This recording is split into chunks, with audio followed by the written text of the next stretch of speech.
Bienvenido a un nuevo contenido de Uninorte Co. No olvides suscribirte a nuestro canal.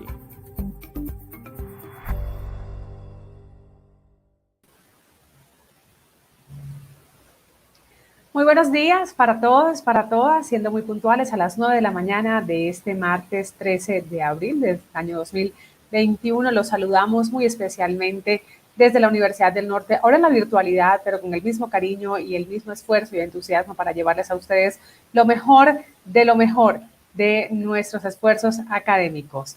En nombre de la Universidad del Norte, como les decía, y de esta servidora, Lucía Avendaño Helves, tenemos el gusto de recibirles para conversar sobre tres autores importantes abordados en el libro La llamada de la tribu, en el marco de nuestro programa El poder de la lectura.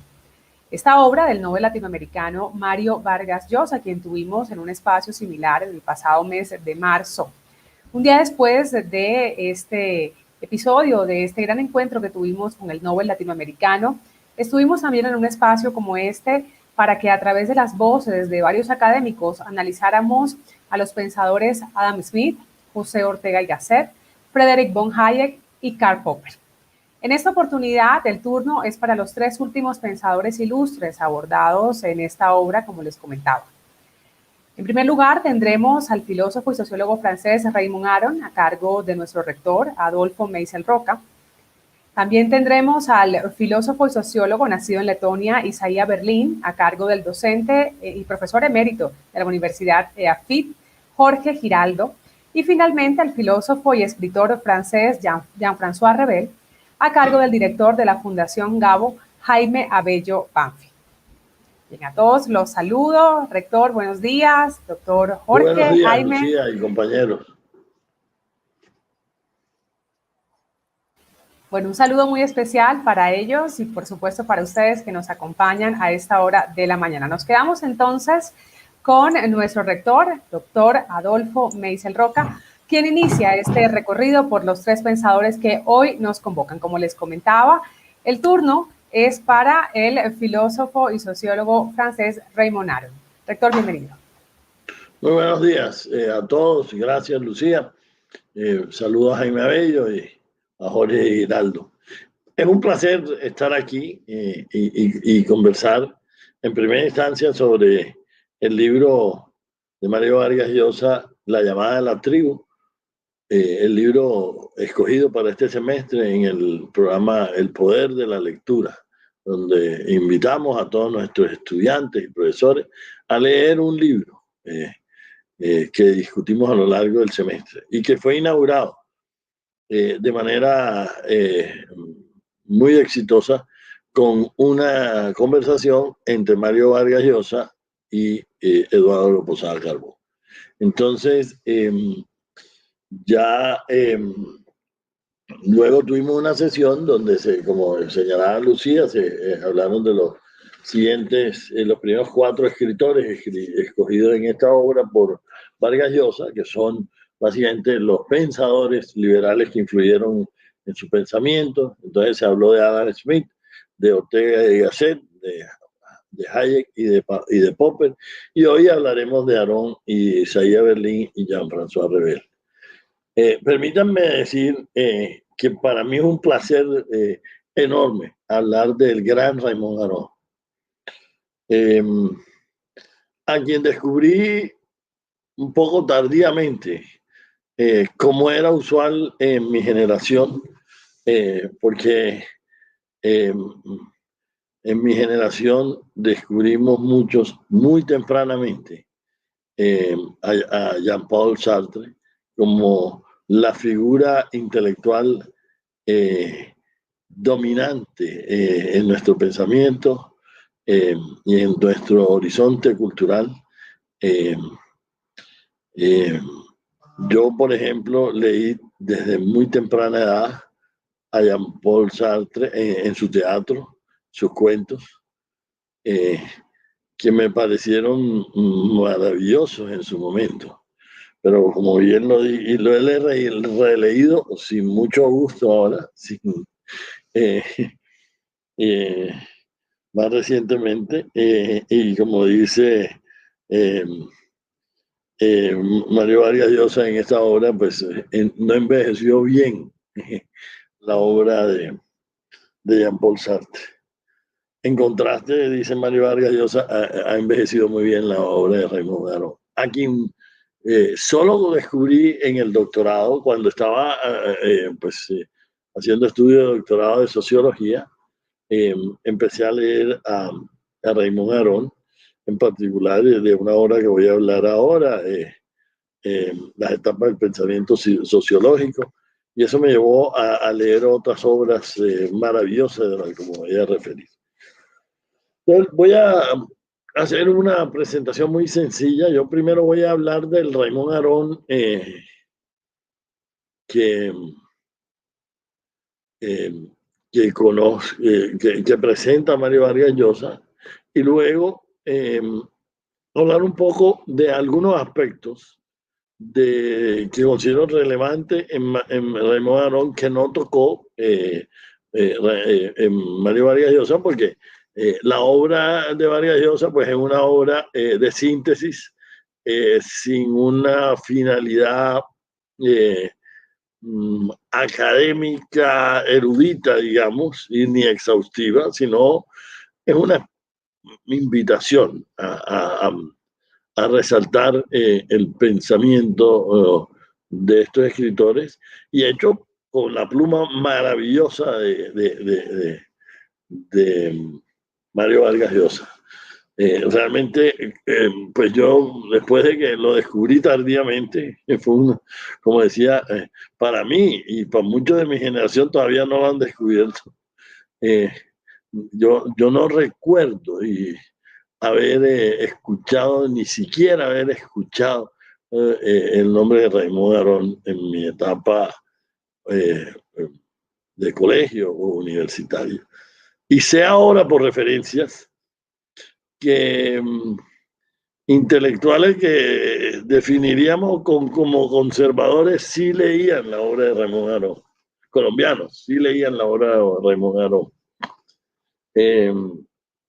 cosa que digamos explica un poco por qué no se movía dentro, pues los que nos movíamos en la izquierda en los comienzos de los 70.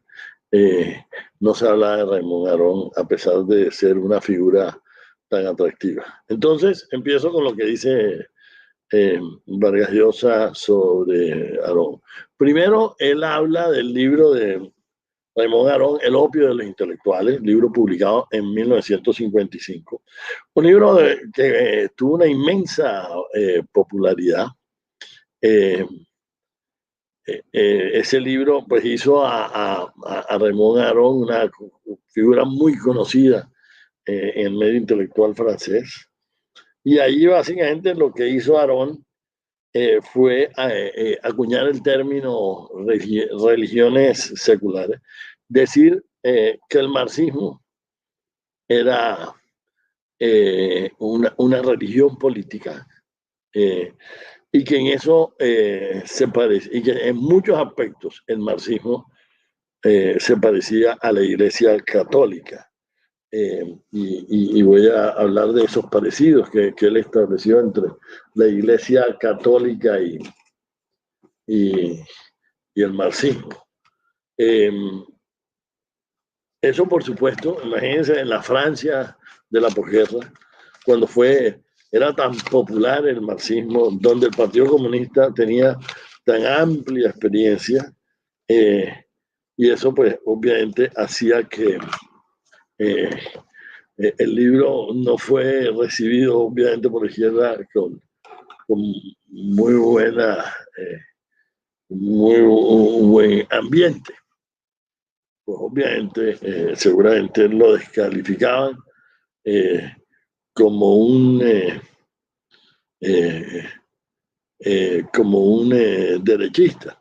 Permítanme decir que Raymond Aron, y es importante, digamos, para contextualizar, era de una familia judía asimilada, no practicante, y estuvo desde el primer momento en contra, por supuesto, del nazismo y del fascismo.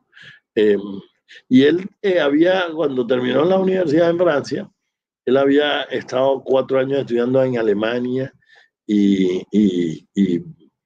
conoció muy bien los pensadores, la filosofía política alemana, los sociólogos alemanes, el pensamiento filosófico alemán. Pocos intelectuales franceses de su generación conocieron tan tempranamente lo que significaba el ascenso del nazismo, porque él vivió el ascenso del nazismo, en Berlín precisamente. Algunos incluso, y cuando vino pues la derrota de Francia en el 41, él salió inmediatamente vía el sur de Francia hacia Inglaterra, donde se unió a la Francia en el exilio y trabajó con el general de Gaulle, dirigiendo el periódico de la Francia en el exilio. O sea, su compromiso antifascista, antinazi, tenía todas las credenciales. Y sin embargo, cometieron el irrespeto algunos izquierdistas en los 60 de tildarlo de fascista.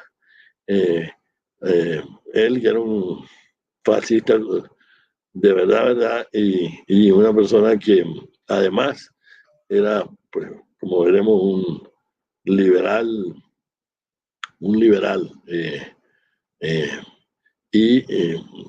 sobre eso él lo único que dijo fue las cosas que tiene uno que ver, cuando tuvieron el irrespeto de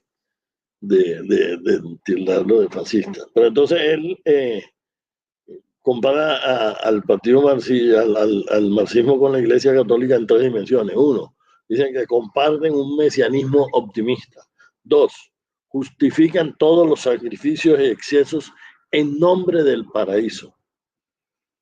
O sea, se pueden cometer actos de violencia, actos porque esos excesos pues se cometen en nombre de la causa. Como hemos visto, infortunadamente, tantas y tantas veces en lo que ha sido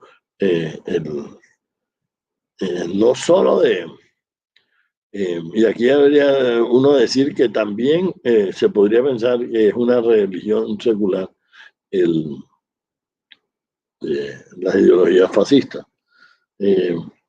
Tercero, el mito del proletariado, dice que tiene la función de salvar a la humanidad, no está basado en un acto de fe. Obviamente, pues la Iglesia Católica no sigue el mito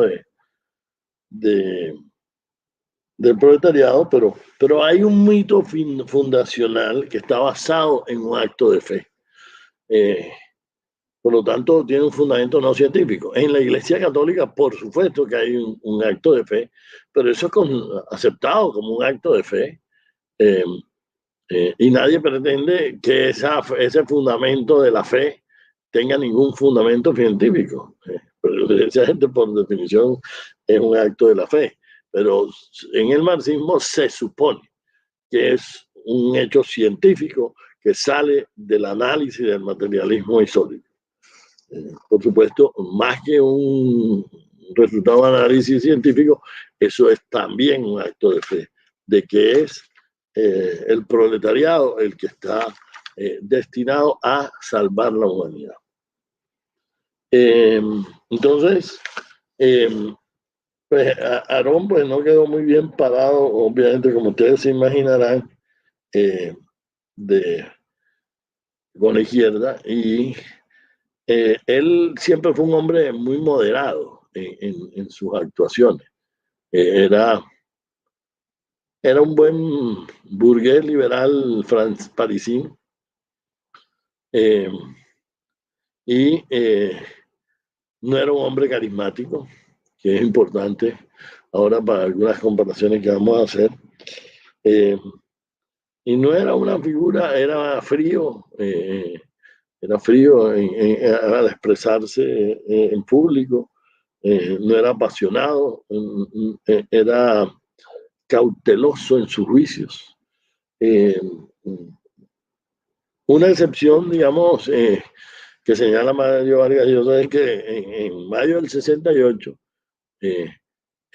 sí fue bastante vehemente, inusualmente vehemente en él, en contra de esa revolución que él tildó de la revolución innayable, que ahí no había ninguna revolución. Era básicamente lo que él señalaba. Y ahí, por supuesto, los principales intelectuales, o muchos de los principales intelectuales franceses del momento, claramente apoyaron el movimiento de mayo del 68, que empezó por los estudiantes y a regañadientes tuvo después un poco el apoyo de la clase obrera. Y por supuesto, Jean-Paul Sartre estaba ahí en primera fila. Simón de Beauvoir, Althusser, Foucault, Lacan, todos apoyando ese movimiento. Y eso mismo va consolidando ese prestigio intelectual que tenía Jean-Paul Sartre en todos los sectores, pero especialmente en los sectores de izquierda. Y este paralelismo este contraste, digamos, entre Aron y Sartre es algo que desarrolla Vargas Llosa en su capítulo sobre Aron. Y muchos autores cuando se refieren a Aron siempre viene esta comparación Aron-Sartre. Sartre y eran muy cercanos al comienzo de su vida, estudiaron juntos en la universidad. En las mejores notas las sacaba, eran los dos mejores estudiantes de su promoción. El que era el más aplicado, el que sacaba el primer puesto era, por supuesto, Aron. Eran buenos amigos, pero tenían dos estilos intelectuales diferentes. Aron cauteloso, Jean-Paul Sartre aventurándose a decir cosas sin miedo. Incluso ahí tiene una anécdota Vargas Llosa que una vez pues, le preguntó Sartre a Raymond Aron, a quien le decía mi pequeño camarada, ¿y usted por qué no se aventura a decir cosas? Dice, no era usual lanzarse a decir cosas en Aron, pero sí en Jean-Paul Sartre, que lo hacía sin ninguna resistencia y estaba dispuesto a meter las patas y las metía muy a menudo. No era el caso de Aron. Entonces uno aquí podría pausar el lenguaje de una dicotomía de uno de los autores incluidos en este libro, Xavier Berlin, decir si usamos la clasificación de estilos intelectuales entre un zorro y un erizo. Claramente Raymond era un zorro. O sea, el zorro sabe muchas cosas y el erizo sabe una cosa, pero es una cosa grande. Entonces, pues, y Jean-Paul Sartre era obviamente un erizo. El existencialismo, una cosa grande. El marxismo, que profesó durante mucho tiempo, no siempre. Una cosa grande. Y por eso sabemos. ¿Qué pensaba Aron? Aron era un liberal, para usar un término claramente un liberal sin ningún adjetivo, pero para usar un lenguaje contemporáneo en Colombia tibio, digamos, no era apasionado, no era de excesos. Entonces, aquí Vargas Llosa, en este aspecto de por qué era tan popular Sartre y no siendo de una talla intelectual tan importante Aron, y que ha envejecido mejor, porque no le pusieron atención, porque no era una figura tan destacada como era Sartre. Y ahí pues da una puntada maravillosa en refiriéndose a que parte de esto tiene que ver con el glamour mediático de la civilización del espectáculo que estamos viviendo desde hace algún tiempo, donde lo que es importante es la imagen y no tanto a veces la obra. Entonces, fíjense, pusimos la foto ahí de Aarón. Aarón se vestía como un burgués parisino, sin corbata, nada estrafalario. En cambio, Sartre construye todo una imagen con su boina. Era carismático sin ser un hombre hermoso. Tenía fama Sartre de ser un hombre feo. Pero era carismático porque era singular, era único, tenía una imagen y esto es importante en la sociedad del espectáculo.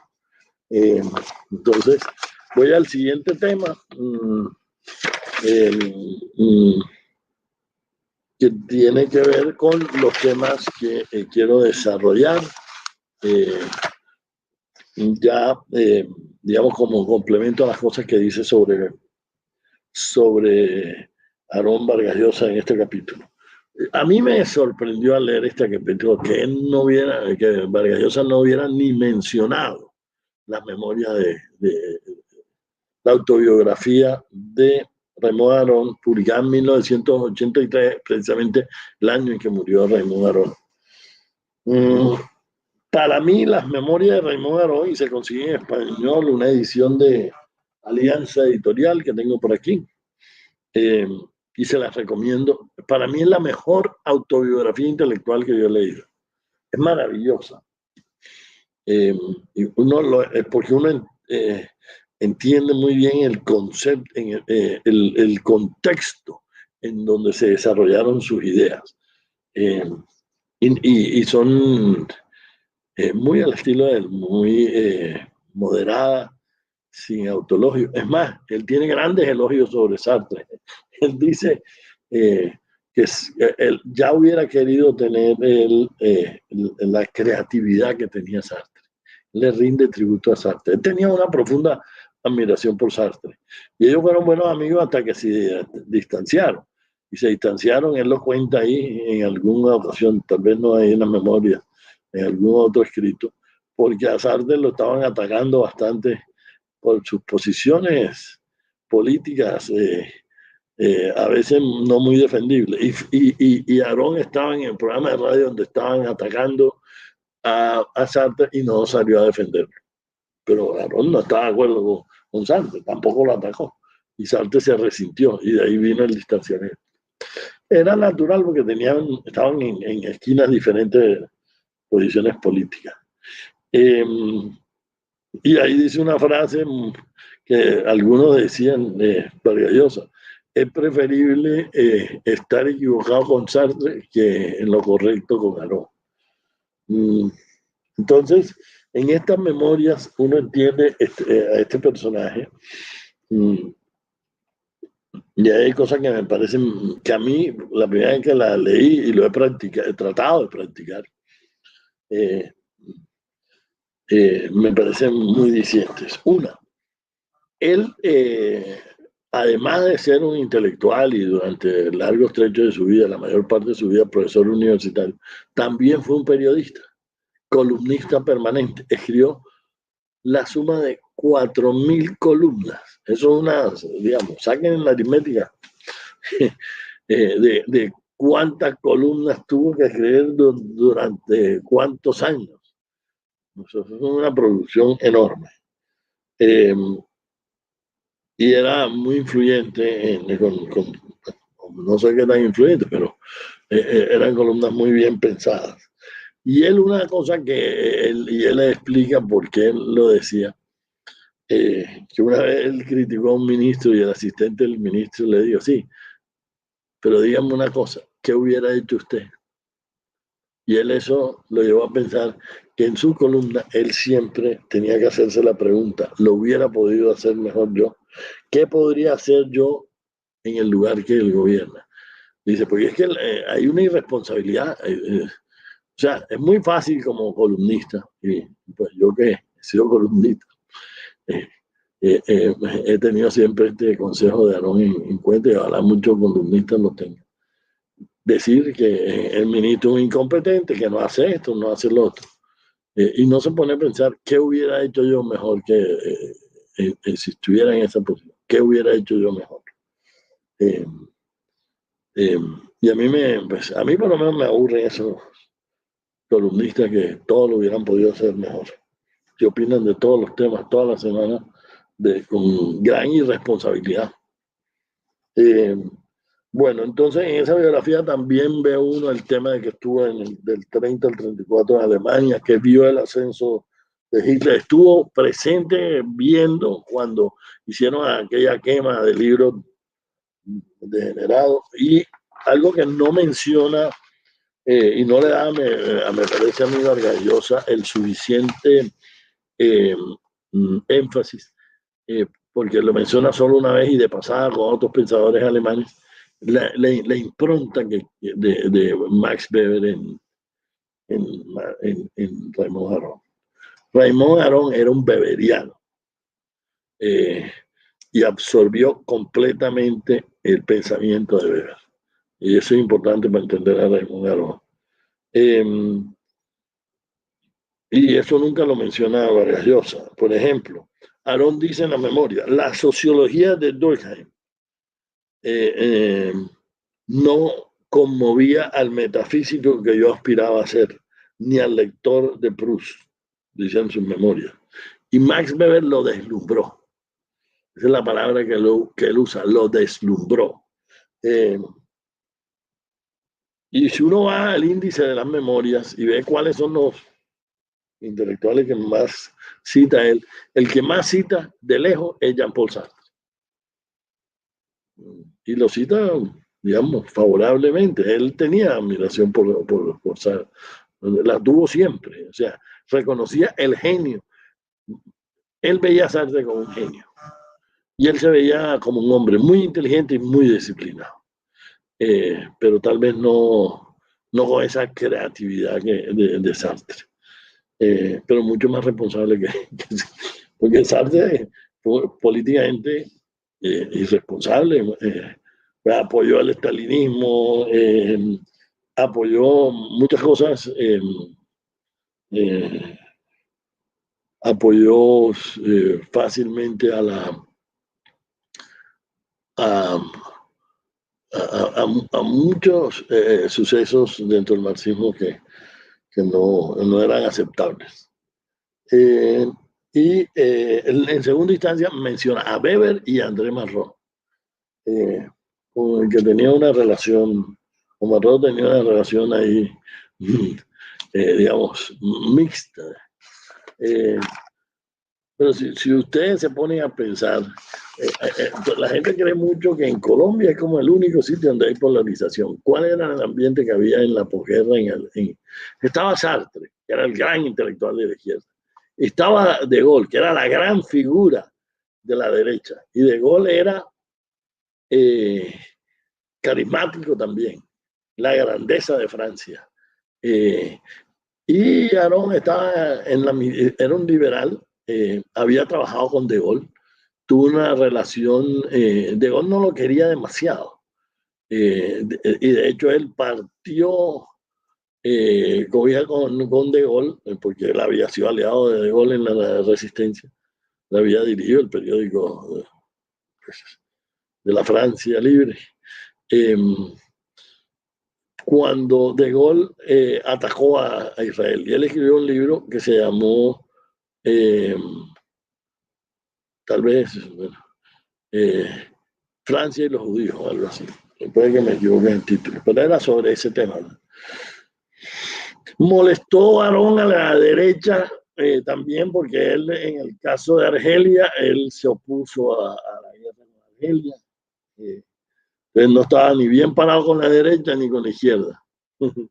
Y el centro, pues, ustedes saben que el centro a veces tiene dificultades, mejor dicho.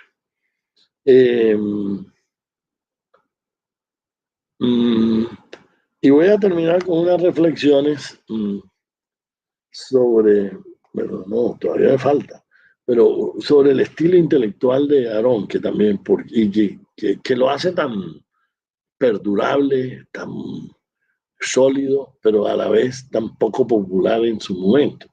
Es que Aron era un pensador, y yo creo que por eso le encantó tanto Max Weber, porque Max Weber era así, un pensador que condicionaba todo, que no le gustaban las afirmaciones muy generales, que siempre matizaba sus juicios. Y Max Weber pues, tiene ese estilo digamos, de pensamiento, digamos, complejo, digamos, no de las soluciones fáciles, no de las respuestas sencillas, no, sino de que el mundo es complejo. Y a la gente a veces le gusta más eh, el pensador que dice esto es A, y no el que, bueno, podría ser A, pero es que a veces es B, o podría ser incluso C, pero eso va a depender en qué proporciones se den las cosas. Esa mediatización no es tan popular en gente que les gustan las dicotomías, y como sabemos el mundo es mucho más complejo que eso. Un ejemplo de esto es cuando él habla en sus memorias sobre el paso de la Primera a la Segunda Guerra Mundial. Y esto es puro Max Weber, aunque Max Weber no estuvo en el paso de la Primera y Segunda Guerra Mundial, ¿no? Max Weber murió en los 20, en los 20 temprano, creo. Dice que no era inevitable el paso de la Primera a la Segunda Guerra Mundial. Y entonces él dice, se llegó a la Segunda Guerra por falta de generosidad con la República de Weimar, sobre todo por los franceses. Ustedes saben que el Tratado de Versalles fue un tratado terrible, tanto que el gran economista John Maynard Keynes dijo este tratado va a llevar a otra guerra mundial, pero fueron los franceses que actuaron ahí como buscando pues, la libra para usar una figura literaria del teatro, la libra de carne, y pues con las consecuencias que sabemos. Y dos, dice él, también hubiera podido tal vez evitarse esto si en marzo de 1936 se hubiera respondido militarmente la entrada de tropas alemanas en Renania. Incluso si eso hubiera sucedido, tal vez se hubiera dado la caída de Hitler en ese momento. Pero como le dieron largas a Hitler, como el apaciguamiento envalentonó a Hitler, lo hizo popular, esa República de Weimar, débil, que tenía viabilidad, que hubiera podido triunfar y Hitler hubiera pasado a la historia como un agitador de calles sin ninguna trascendencia, se convirtió en la figura terrible que es. Y termino con una reflexión. Él dice de Max Weber lo siguiente: para mí, Max Weber es el más grande sociólogo. Eso, pues, y da tres razones. Conocía la historia mundial, tenía curiosidad por lo esencial y hacía las preguntas más importantes. Eso ayuda, yo creo, que a entender un poco más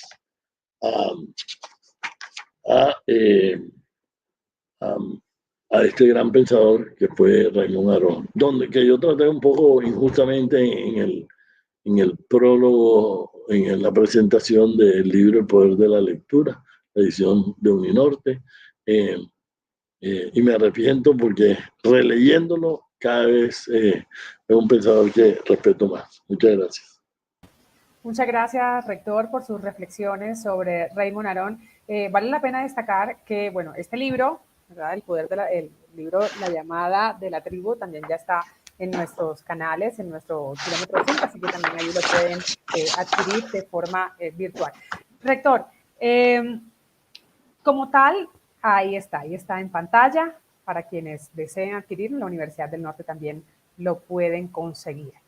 Bien, no tenemos como tal de pronto preguntas, tenemos más bien comentarios que la gente pues está haciendo, agradeciendo este espacio, este noble espacio, pero yo sí quisiera aprovecharlo y aprovechar este espacio que tenemos de preguntas, por lo menos para formularle una que me parece interesante.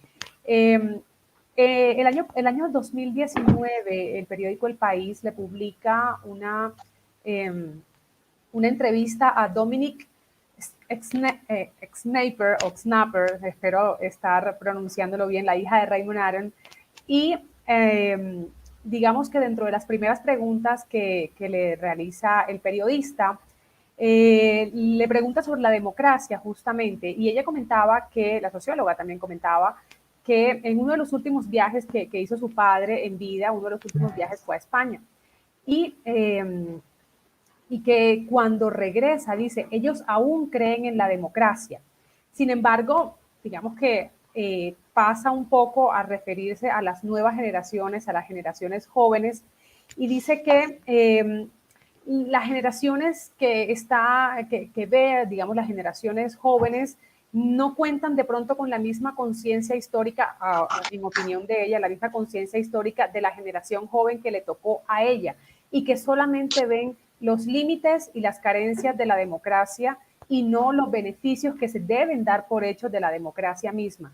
Usted, bueno, como rector, como líder de una comunidad institucional donde hay tantos jóvenes, tantísimos jóvenes, ¿cómo percibe usted que los jóvenes hoy, a la luz de Raymond Aron, están percibiendo la democracia? Para la hija de Raymond Aron, como le decía, los jóvenes hoy no vemos digamos, los beneficios de la democracia, sino, digamos, aquellas limitaciones que puede presentar la democracia. ¿Cómo lo percibe usted? Bueno, viene el viejo cliché que creo que es de Winston Churchill. Algo así como el espíritu de la frase es algo así como la democracia es un sistema bastante malo, pero es mejor que todos los demás. Pues ahí uno tendría que pensar en las alternativas. ¿Cuáles son las alternativas? La verdad que yo lo que señalaría es que hay democracias y hay democracias. Digamos, el problema con esto, y para ser un poquito weberiano aquí, Max Weber desarrolló lo que se llamaban tipos ideales, ¿no? Que eran síntesis de una especie de modelos abstractos para entender, digamos, fenómenos sociales. Entonces yo creo que Max Weber hubiera dicho, estoy aquí abrogándome algo pero con un espíritu tal vez que Max Weber no hubiera reconocido, pero yo considero como weberiano, yo diría, hay democracias en países muy igualitarios y hay democracias en países muy desiguales. Democracia en un país muy igualitario, la democracia de Dinamarca. Democracia en un país muy desigual, la democracia en Colombia o en muchos de los países de Latinoamérica.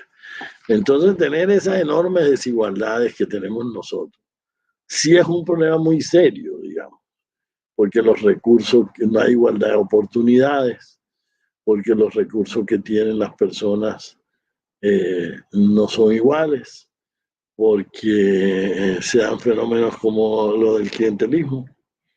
Entonces, la nuestra, por supuesto, es una democracia mucho más imperfecta. Pero ¿cuáles son las alternativas? Pues yo creo que las dos alternativas que podrían estar en el panorama son bastante malas. Una dictadura. Afortunadamente los colombianos no sabemos lo que es una dictadura de verdad, porque la dictadura de Rojas Pinilla fue una dictadura de un pacto entre los partidos tradicionales y no duró mucho y se salió, cuando se empezó a agregar las relaciones con la sociedad civil, pues se salió de esa dictadura. Y los generales de la Junta fueron demócratas que inmediatamente dieron paso al retorno de una democracia bastante restringida, pero democracia. Una democracia que consocional, como definieron los expertos. Entonces, y la otra pues sería algo que no sé, bueno, la dictadura del proletariado ya está mandada a recoger, como se ve. Y la otra, pues el socialismo del siglo XXI, no sé, no sé, no sabemos ni bien cuál es ese modelo, pero ahí están, para muestra un botón, mejor dicho, no creo que nadie se entusiasme con lo que está pasando en nuestro vecindario. Bien, rector, pues muchísimas gracias. Nos siguen llegando comentarios sobre qué interesante, nos dice el doctor Kenneth Loewy, Ricardo Plata, muy relevante y muy pertinente. Bien, muchísimas gracias al rector por su intervención y vamos a dar paso entonces al profesor emérito de la Universidad AFIT, Jorge Giraldo. Ahí está. Profesor Buenos Jorge, días. profesor emérito, perdón, bienvenido. Buenos días, Lucía. Muchas gracias. En primer lugar, quiero dar las gracias al señor rector Adolfo Meisel por la invitación tan cordial, tan amable que me hizo para participar en este programa del Poder de la Lectura y saludar a Jaime Abello, pues quien me sucederá en el uso de la palabra, con quien ya tenemos varios capítulos de contribución juntos. Yo voy a conversar estos 30 minutos con ustedes sobre el capítulo que Vargas Llosa le dedica a Isaiah Berlin, el historiador de las ideas y filósofo que murió, digamos, con nacionalidad británica, pero que como él contó en un pequeño relato autobiográfico, es un personaje cuya vida estuvo formada por lo que él llamaba tres hebras: su nacimiento y su relación estrecha con la cultura rusa, su familia judía, una cultura con la que mantuvo una relación muy fuerte toda la vida, a pesar de que Berlín no era creyente, y por supuesto ya su formación y su vida en Inglaterra. Habría que empezar recordando que Vargas Llosa dice en la introducción de La llamada de la tribu que este es un libro autobiográfico. Es un libro que en parte trata de contar la propia historia intelectual de él como escritor, especialmente en sus concepciones sobre la sociedad, la manera como evolucionaron desde su juventud hasta su madurez. Y la notación creo que cobra relieve porque los 7 autores de los que habla Vargas Llosa en el libro son autores que se corresponden con el tiempo y con el lugar en los que Vargas Llosa vivió, se educó y en los que adquirió su nombre como escritor y como intelectual público. Entonces,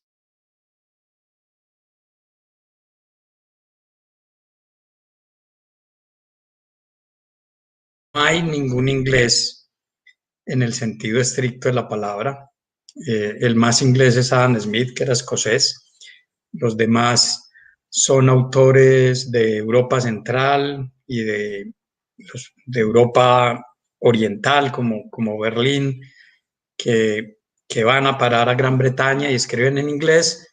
Está Ortega y Gasset en los primeros capítulos, y están estos 2 autores franceses sobre los que el rector Meisel y Jaime Abello están comentando en esta mañana.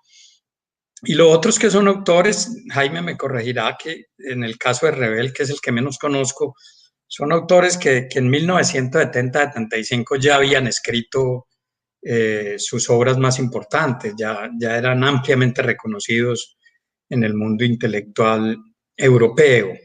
Yo hago esta anotación porque este año estamos cumpliendo el centenario del nacimiento de John Rawls, y realmente la teoría política más robusta, digamos, de los últimos 50, 70 años se ha hecho en los Estados Unidos, en parte se ha hecho también en Italia, y digamos, no tenemos huella de estos autores en el libro de Vargas Llosa. y creo que como él lo explica en su introducción, esto se debe a que son los autores que tuvieron relación directa con lo que él vivió en América Latina y en Europa, especialmente en Francia y en España, en la segunda mitad del siglo XX. Habría que decir, digamos, que como insistió el rector Meisel ahora, este es un buen libro de introducción. Debo confesar que como profesor de filosofía política tuve mis dudas cuando compré el libro hace 2 años, pero es una buena introducción al pensamiento político. Vargas Llosa demuestra en este libro que es un buen lector, que es un lector que tiene una formación, digamos, en estudios sociales bastante aceptable, digamos, para un escritor. Muy, digamos, un conocedor de los autores que está mencionando, no necesariamente de manera exhaustiva, no tiene que serlo, pero es un conocedor suficiente. Y en el caso del capítulo que nos concierne, el capítulo sobre Isaiah Berlin, indudablemente que es un escritor que está enamorado del personaje, que está enamorado de la prosa del escritor Berlin, y también de parte de sus ideas. Yo digo que de parte de sus ideas, y esto lo voy a aclarar un poco más adelante. Creo que hay pocas dudas y tal vez esto se comentó en la conversación que Eduardo Posada tuvo con Vargas Llosa hace un poco más de un mes en este mismo programa. Hay pocas dudas de que Isaiah Berlin es de lejos el mejor escritor entre los 7 autores que Vargas Llosa considera, y creo que esa es parte del atractivo que Berlin tuvo para Vargas Llosa. Yo quisiera concentrarme en mi presentación en 3 asuntos. Primero, ampliar una idea que Vargas Llosa recoge en el capítulo. Después, plantear una diferencia respecto a una de las interpretaciones que Vargas Llosa hace del pensamiento de Berlin. Y por último, tal vez hacer un énfasis en un punto que trae Vargas Llosa, pero que a mí me parece especialmente importante en el mundo contemporáneo y para el caso colombiano en particular. Empiezo por la ampliación. Vargas Llosa, en una de las primeras secciones del capítulo, comenta el planteamiento de Isaiah Berlin sobre lo que Vargas Llosa llama las verdades contradictorias, o lo que en teoría y filosofía política llamamos el pluralismo de valores, que en mi opinión es, digamos, la tesis más fuerte, la tesis en donde Berlin despliega más, digamos, su originalidad como pensador.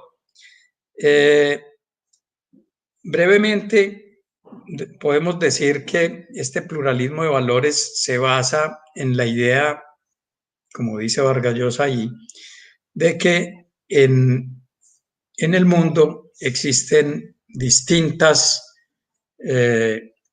versiones de la verdad, pero sobre todo, yo diría de manera más precisa, existen distintos fines que son valiosos, que cualquier persona o que cualquier sociedad quisiera buscar. Existen distintos valores que son importantes para la acción individual y para la acción social, pero el punto en el que Berlin hace hincapié es en que esos valores no son incompatibles. Son incompatibles. No son compatibles. No podemos tener a la vez libertad, igualdad y fraternidad, como pensaban los revolucionarios franceses. No podemos tener a la vez lo bueno, lo bello y lo justo, sino que estos valores chocan entre sí. Y de esa concepción de Berlin se deriva lo que en algún artículo de ya hace unos 10, 15 años tal vez, yo llamaba la concepción trágica de la política en Berlín. Para Isaiah Berlin, la política es trágica porque la política implica hacer elecciones, implica tomar decisiones que probablemente nos conduzcan a obtener buenos resultados en un campo determinado, pero que esas decisiones probablemente impliquen pérdidas o impliquen disminución de los logros sociales o de las metas personales en otros campos. Entonces, un poco lo que nos está diciendo Isaiah Berlin es que el viejo lema que aparecía en un comercial colombiano de casa, carro y beca, eso no es posible tenerlo nunca en una sociedad concreta.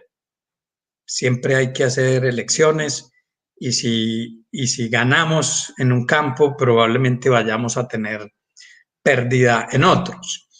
Y esta conclusión es la conclusión en la cual Berlin afirma lo que es la columna vertebral de su filosofía política, y es la idea del pluralismo, ya que no podemos conciliar las metas y los fines de una persona, y que es imposible que una sociedad o que un gobierno, un partido político haga converger en sus programas y en sus acciones todas esas metas deseables. Dado que eso es así, entonces la mejor sociedad es la sociedad en la cual las personas, los grupos sociales, las comunidades, los partidos políticos pueden expresar sus distintas preferencias libremente. Y entonces así lo que tendríamos es una sociedad que tendría que basarse en el respeto de la diferencia, de la diversidad, en la tolerancia de las alternativas que son diferentes a las nuestras, y una sociedad en la que a lo máximo que podríamos aspirar es a que logremos durante un momento histórico relativamente preciso, logremos acuerdos, compromisos, es como lo señalan los traductores de Berlin al español, compromisos entre las metas y los fines de las distintas personas y de los distintos grupos sociales. Entonces, para Berlin no hay de ninguna manera posibilidad de que exista una receta acerca de lo que puede ser una sociedad perfecta. Esa es, digamos, la idea que probablemente Berlin más combate. Él dice, una sociedad perfecta es un imposible humano, es un imposible incluso teórico. Desde el punto de vista teórico, incluso es imposible conciliar todos esos valores y esos fines y organizarlos en un sistema coherente, como intentó Kant, por ejemplo, que creo yo que es el gran contradictor silencioso contra el que Berlin está escribiendo continuamente. Y a lo que nos invita Berlin es a que entendamos que las sociedades están hechas de acuerdos, de compromisos temporales y de lo que él llama equilibrios precarios. Cuando una sociedad logra un acuerdo, lo que se produce es un equilibrio precario en esa sociedad que en cualquier momento se puede romper, y entonces es necesario barajar de nuevo y volver a buscar acuerdos, compromisos hasta establecer un nuevo equilibrio, ¿sí? Esa es la primera idea que, insisto, Vargas Llosa recoge, pero en la que yo quiero ampliar sobre estos puntos que me parece que son muy valiosos. En el segundo punto simplemente quiero plantear una diferencia respecto a la manera como Vargas Llosa lee a Berlin. Berlin se hizo muy famoso en la filosofía política por un ensayo que escribió hace unos 55 años que se llama Dos conceptos de libertad, ¿sí? Este ensayo ha sido reeditado pues sucesivamente, primero como Dos conceptos de libertad, después 4 ensayos sobre la libertad, y la última edición de Alianza Editorial se llama Sobre la libertad, en la que se recogen los 4 ensayos y uno adicional, y que es, digamos, tal vez el tomo en el que Berlin explica más su teoría sobre la libertad. Berlin en este punto, digamos, es mucho menos original que en su idea del pluralismo. Él retoma aquí una vieja idea planteada hace 200 años por el pensador francés Benjamin Constant, quien hizo la distinción entre la libertad de los antiguos y la libertad de los modernos, y él plantea un poco, digamos, su dicotomía entre la libertad negativa y la libertad positiva. La libertad negativa, para que nos entendamos, se llama libertad negativa porque es la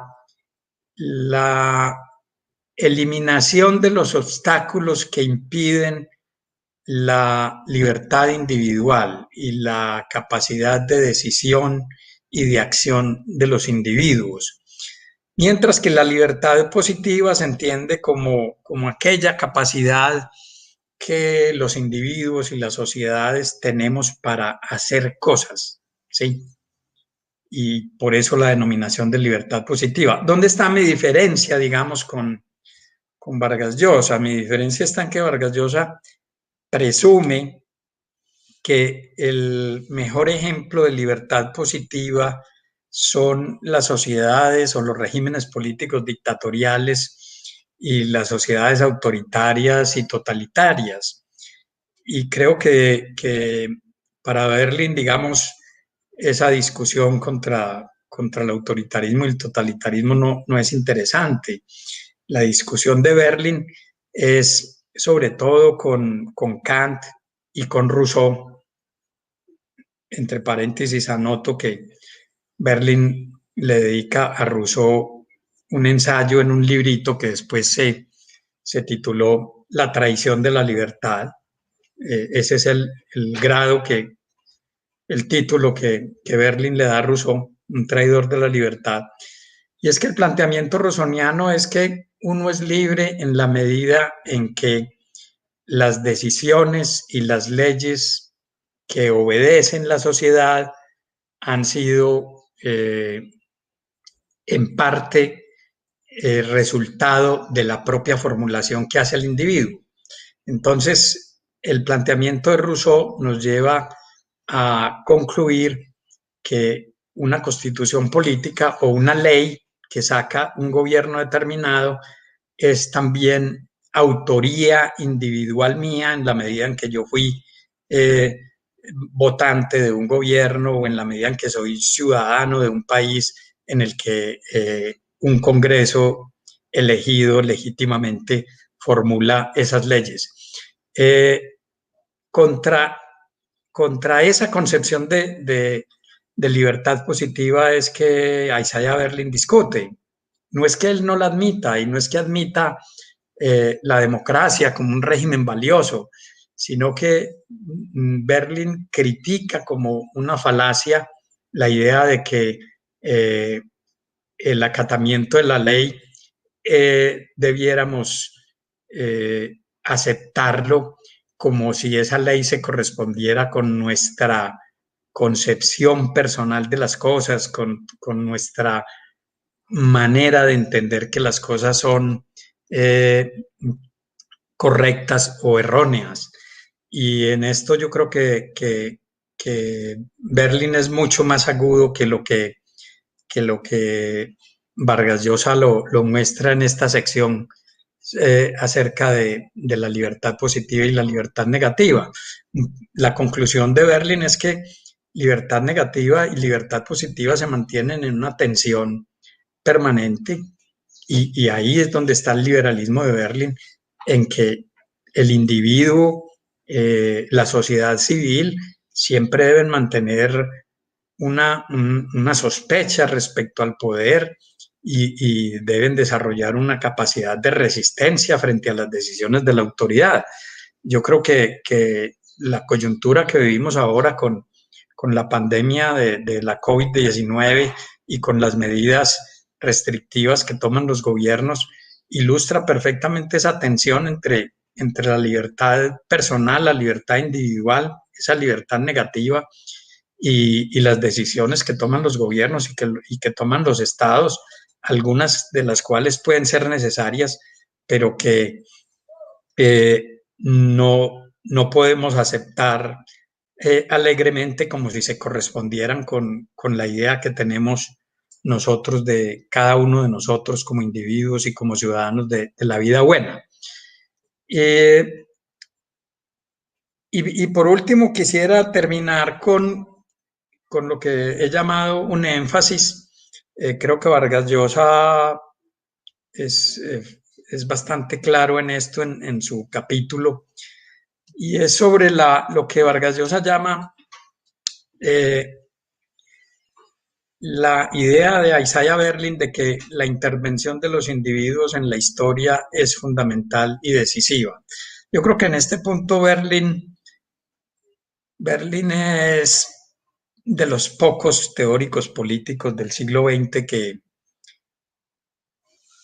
que rescata el papel de los individuos, de los gobernantes y de los líderes públicos en la conformación de las políticas estatales y en la configuración de las sociedades contemporáneas. El siglo XX es un siglo que fue muy institucionalista, en eso también fue muy kantiano. Kant tenía la idea de que los países podían dotarse de constituciones políticas que sirvieran para gobernar pues, pueblos de demonios, ¿sí? Y Kant en esto, digamos, reafirmó un poco la idea que muy dominante en nuestro medio de que lo fundamental en los regímenes políticos son las instituciones y que tener buenas instituciones nos inmuniza respecto a la posibilidad de tener malos gobernantes o malos líderes políticos y que entonces una democracia sólida es una democracia que está a prueba de tener presidentes malvados o presidentes estúpidos, para usar una categorización que hizo el economista italiano Carlo Cipolla. Y Berlin dice, no, la intervención de los individuos, repito la frase de Vargas Llosa, en la historia es fundamental y es decisiva, ¿sí? El tipo de líderes políticos, el tipo de intelectuales que se leen, el tipo de gobernantes que se eligen, el tipo de estadistas que obtienen el respaldo de los ciudadanos, esos caracteres son decisivos para lo que después va a pasar en una sociedad, ¿cierto? Y por eso Vargas Llosa rescata, digamos, los retratos que Berlin hace de Churchill o de Weizmann, y sugiere que a lo mejor a Isaiah Berlin, debería incluir también ahí a un personaje como Nelson Mandela, ¿sí? Entonces, este punto es crucial porque a mi manera de ver, en el mundo contemporáneo todavía estamos pensando que el diseño institucional es lo único importante y que el diseño institucional es la salvaguarda para los ciudadanos de un país respecto al tipo de líderes que pueden acceder al poder en cualquier momento. El rector estaba hablando ahorita del socialismo del siglo XXI y creo que ese es un ejemplo pues supremamente dramático de la importancia que tienen las personas en el curso de la vida política de los países. Y esto tiene que ver entonces también con el poder de las ideas, como Henry Hardy tituló una de las colecciones de ensayos de Berlin, y es que las ideas importan, estas ideas que se encarnan en líderes políticos, en intelectuales, en estadistas, finalmente son muy importantes y por eso Berlin yo creo que trata también de validar su trabajo, o sea, qué tan importante es estudiar a un Kant, a un Rousseau, a un John Stuart Mill, uno de sus faros, pues digamos, desde el punto de vista filosófico, y qué tan importante es ver cómo las ideas de estos personajes se encarnan en distintos tipos de líderes políticos. Termino señalando pues una característica importante también del capítulo que es parte del enamoramiento de Vargas Llosa del personaje y es la manera como Vargas Llosa sigue en su capítulo la magnífica biografía que Michael Ignatieff hizo de Isaiah Berlin. Uno no se puede imaginar una biografía de 450 páginas dedicadas a un profesor de Oxford que uno supuso que lo único que hizo fue dar clase, tener unos programas de radio muy exitosos, porque además Isaiah Berlin fue casi que una pop star de los años 50 y 60 con un programa de radio que tuvo en la BBC en Inglaterra.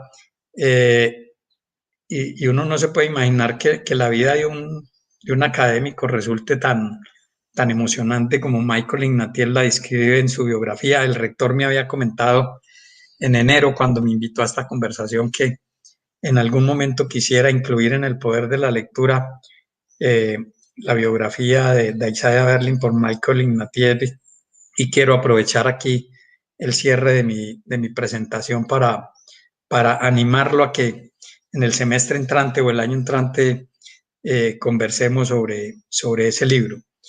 Así que, de nuevo, muchas gracias a la Universidad del Norte y no sé, Lucía, si vamos a tener preguntas del público o preguntas tuyas en los 10 minutos que restan de mi franja. Sí, señor. Bueno, pues muchísimas gracias, profesor. Por interno me hacían una pregunta y era ¿a qué autores italianos se estaba refiriendo? Usted mencionaba varios autores italianos. ¿Cuáles son? Bueno, yo creo que esta es parte de lo que le digo a mis alumnos. Creo que la teoría política más sólida de Occidente, si se puede decir que se ha hecho en algún lugar del mundo, ha sido en Italia, desde Maquiavelo o tal vez un poco antes, desde Dante y Tomás de Aquino hasta hoy. Pero entre los autores contemporáneos me refiero fundamentalmente a Norberto Bobbio, por supuesto, probablemente el más conocido en la Academia Colombiana. Incluso nos visitó en 1987 en Bogotá. Estuvimos con él en una conferencia en la Biblioteca Luis Ángel Arango, y tiene uno de sus textos sobre la democracia, de sus textos más importantes, corresponde a la conferencia que dictó en Bogotá. Así aparece el crédito en sus ediciones. En ciencia política es particularmente reconocido Giovanni Sartori, pero yo diría que hay una estela de pensadores que incluye a Michelangelo Bovero, a, a Gianfranco Pasquino, a Mauricio Viroli, eh, y a otros teóricos políticos, digamos, más cercanos a las escuelas europeas, que probablemente, con los que probablemente podamos tener muchas discusiones, pero que son relevantes en Occidente, como Roberto Espósito o como Antonio Negri. La escuela de teoría política italiana es realmente muy fuerte y es una tradición que entre nosotros todavía no conocemos tanto porque a veces las traducciones no nos llegan de España. Los argentinos son especialmente eh, avisados para traducir a los teóricos políticos italianos. Bien, profesor Jorge. Tenemos también comentarios, la gente agradeciendo este espacio. Eh, bueno, yo sí tengo una preguntita para, pasar al profesor, al doctor Abello, pero digamos que ahorita usted hablaba sobre lo que pensaba Isaiah Berlin sobre los acuerdos precarios, es decir, había que volver a barajar y, digamos, volverse a sentar para poder establecer acuerdos, y digamos que ese escenario resultaba un instrumento a veces un poco frágil para las sociedades. Sin embargo, Álvaro Gómez Hurtado en algún momento hablaba del acuerdo fundamental, que Colombia necesitaba un acuerdo sobre lo fundamental.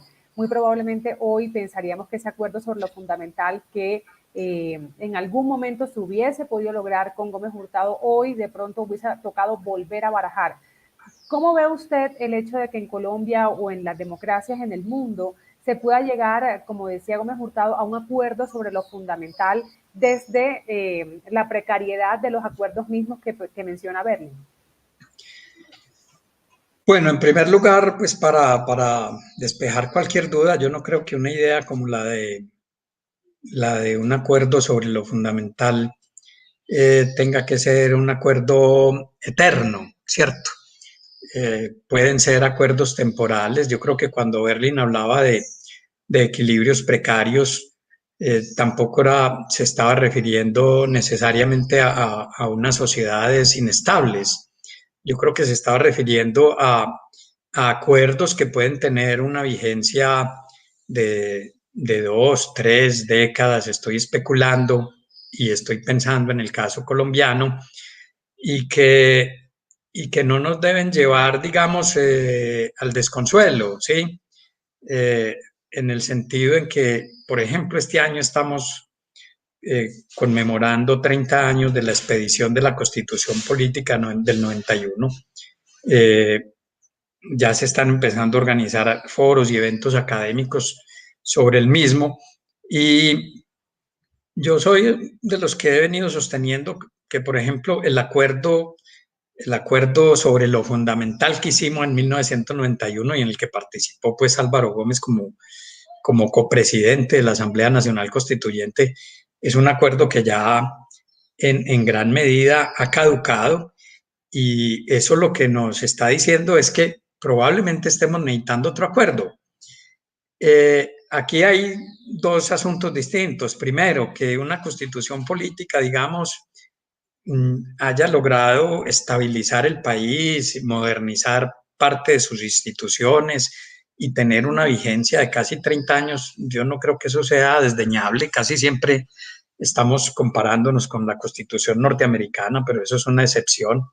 Pero de otro lado, si queremos tener nuevos acuerdos, nuevos compromisos, entonces necesitamos líderes políticos, grupos políticos, movimientos sociales que estén dispuestos a conversar y que estén dispuestos a lograr esos acuerdos. Yo creo que ese es el mensaje fundamental de Berlin. Lo que Berlin dice es, si alguien cree que es el dueño de la verdad y que siendo el dueño de la verdad, entonces su verdad tiene que imponerse por sobre el resto de la sociedad, ese es el tipo de cosas contra las que Berlin luchó. Hay un ensayo que yo tuve, pues, digamos, el honor de traducir, que se llama La búsqueda del ideal, un ensayo de Berlin que tiene varias versiones. La última versión al español la publicamos en la Universidad de Afid, y él dice, la búsqueda del ideal es un absurdo intelectual y es un absurdo práctico. La única manera de acercarse a las soluciones sociales es poniendo a conversar estas distintas formas de ver la sociedad y estableciendo acuerdos. Y esos acuerdos precarios tampoco pueden ser acuerdos sobre todas las cosas. Pueden ser acuerdos, como decías vos ahorita invocando a Gómez Hurtado, sobre lo fundamental, acuerdos sobre 3 o 4 cosas que nos permitan llevar la sociedad adelante con la conciencia de que vamos a mantener divergencias en otras 5 o 7 cosas que a lo mejor son importantes, pero que no son prioritarias en un momento determinado. Bien, profesor Jorge, pues muchísimas gracias. Yo solamente quiero despedirme citando al maestro Vargas Llosa, hablando, bueno, trasladando un poco lo que mencionábamos hace un momento al ámbito político. Dice, hace ya bastantes años perdí el gusto por las utopías políticas, esos apocalipsis como el Sendero Luminoso en el Perú, en los años 80 del siglo pasado, que prometen bajar el cielo a la tierra y más bien provocan inequidades peores de las que quieren remediar. Desde entonces, pienso que el sentido común es la más valiosa de las virtudes políticas, dice Vargas Llosa. Profesor Giraldo, muchísimas gracias por haber acudido a esta invitación de la Universidad del Norte en el marco de su programa El Poder de la Lectura. Un fuerte abrazo. Muchísimas gracias a ustedes. Lástima no estar de cuerpo presente en el Caribe, pero ya llegará la hora. Así es, ya nos llegará la hora, profesor. Muchas gracias. Vamos a dar paso entonces al director de la Fundación Gabo, Jaime Abello Banff. Y Jaime, muy buenos días. Y a Jaime le ha tocado analizar, abordar a Jean-François Revel. Así que adelante, nuevamente bienvenido. Gracias, Lucía. Buenos días. Bueno, quiero en primer lugar agradecer a Adolfo Meisel de la Universidad del Norte por haberme puesto a leer a mí como director de la fundación creada por García Márquez y que trabaja por el periodismo, a leer a Mario Vargas Llosa en esta faceta de ensayista político, un libro, como aquí se ha señalado, muy personal, no es un tratado, un libro además de una altísima factura literaria, en el cual además no solo he tenido la oportunidad de reencontrarme con algunos autores que ya conocía y me habían interesado mucho, sino de entrarle a otros, y entre esos muy especialmente a Revel. Revel, por supuesto, es un nombre que siempre ha estado flotando en el mundo del periodismo y que bueno, a mí me parece muy divertido haber terminado en este encuentro con Revel, profundizando en el personaje, en sus ideas y en su vigencia, que son los 3 aspectos que quiero abordar, pero haciéndolo además de una cantidad de coincidencias y contradicciones como punto de partida. Por eso es que quiero comenzar por su muerte. Y lo digo porque se publicó cuando él falleció en el año 2007, perdón, el 2006 falleció, pero en el 2007 se publicó un extenso obituario, una revisión de la traducción al inglés de su libro de memorias, y comienza con una cita de Chesterton, el gran escritor inglés. Esta cita que trae Simon Leys refleja muy bien al personaje, pero también de alguna manera me hace sentir a mí identificado en este ámbito que me honra de estar en la universidad, en un contexto académico y al lado de 2 auténticos pensadores y expertos de nuestro país, como son Jorge Giraldo y Adolfo Meisel. Y básicamente le voy a leer esa cita que es muy divertida. Dice así: Chesterton, cuya formidable mente se inspiró en una vasta cultura literaria, política, poética, historia y filosófica, una vez recibió el ingenuo elogio de una dama. Oh, señor Chesterton, ¿usted sabe tantas cosas? Él respondió con suavidad: señora, no sé nada, soy periodista. Y continúa esta cita: los muchos enemigos del filósofo francés Jean-François Revel a menudo intentaron descartarlo como un mero periodista, que por supuesto lo era, entre muchas otras cosas, y muy al estilo chestertoniano.